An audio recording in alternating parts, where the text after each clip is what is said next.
Bonjour à tous, bienvenue dans Cinémotion. Aujourd'hui nous allons vous parler d'un film d'animation français hélas méconnu, Le Tableau, réalisé par Jean-François Laguioni, sorti en 2011.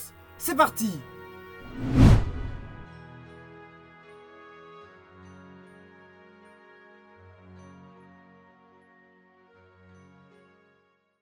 Tout commence par Annick Leray, scénariste de dessin animé pour la télévision qui, après avoir fait ses premiers pas vers le long métrage en écrivant avec Jean-François Laguioni le troisième long métrage d'animation de ce dernier, L'île de Blackmore, sorti en 2004. Jean-François Laguioni est un grand nom du cinéma d'animation français, connu pour son célèbre court-métrage La traversée de l'Atlantique à la rame, qui avait obtenu la Palme d'Or du court-métrage au Festival de Cannes en 1978, ainsi qu'à César en 1979.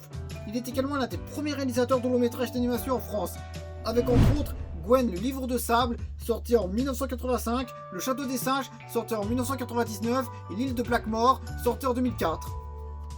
Le cinéaste sera plus tard reconnu en 2019 par un cristal d'honneur au Festival d'Annecy pour l'ensemble de sa carrière. C'est durant la production de L'île de Blackmore que la scénariste Annick Leray développe un nouveau projet intitulé Le Tableau. Au début, l'histoire raconte celle du rapport entre un artiste et son modèle, mais l'histoire jugée trop mature pour intéresser potentiellement un jeune public, elle est retravaillée. Ainsi, de fil en aiguille, plusieurs idées émergent. J'ai commencé à écrire des histoires. D'abord, j'ai écrit l'histoire d'un peintre et de son modèle. Et puis, bon, il en est resté d'ailleurs Garance et le peintre, l'autoportrait, tout ça. Et puis après, j'ai écrit d'autres petites histoires périphériques. Et puis, à un moment est venue l'idée du tableau, des pas finis, des tout peints et des refs.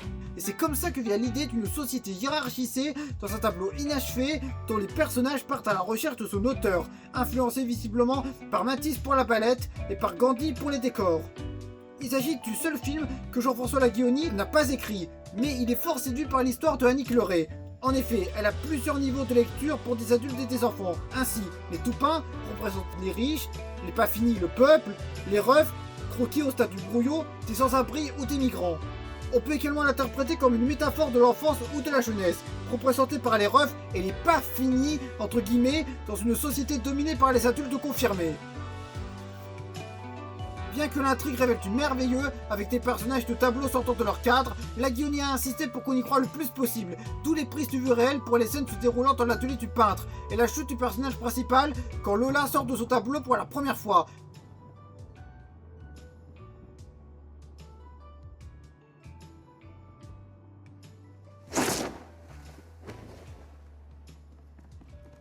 Lola! Je ne l'entends plus. De même, Annick Leray a insisté, en écrivant le scénario, pour justifier le voyage des personnages à travers les œuvres, de puiser le fil conducteur dans la vie fictive du peintre. Le film sera distribué par CPK Film, produit par Blue Spirit, pour un budget de 4,8 millions d'euros. Les producteurs Armel Clorenec et Eric Chacour, ayant eu un véritable coup de cœur pour ce projet, vont offrir le plus de temps possible à l'équipe de Jean-François Laguioni pour la fabrication. En effet, le réalisateur est réputé pour avoir de très longues productions sur ses projets. Donc finalement, tout le temps que l'on a mis pour essayer de financer ce projet-là était bénéfique au projet parce que ça nous permettait d'avoir ce temps pour faire des essais, les jeter, réessayer. Ainsi, la production du tableau va s'étaler de 2004 à 2011. Dis donc, ça en fait un temps. Mais il peut revenir d'un jour à l'autre, et alors il achèvera son œuvre et... Tais-toi donc! Dès qu'il ne viendra plus, ce garçon raconte n'importe quoi. Vous êtes fiers de votre apparence.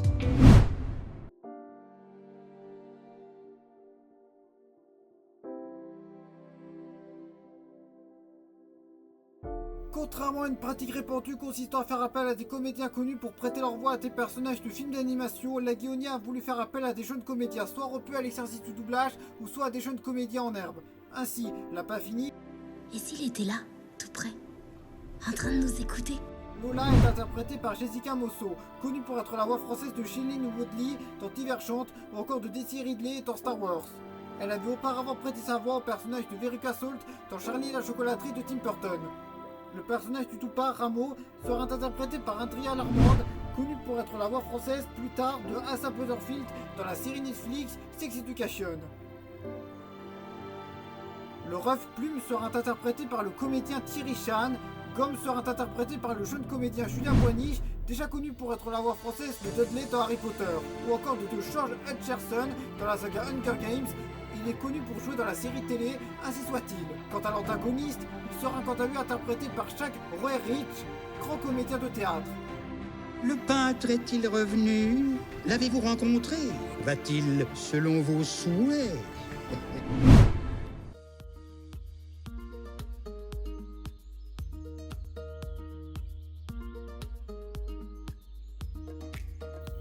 Le film recevra un très bon accueil de la part de la critique, avec une note de 4 étoiles sur 5 dans la presse en général. Il récoltera 300 000 entrées au box-office.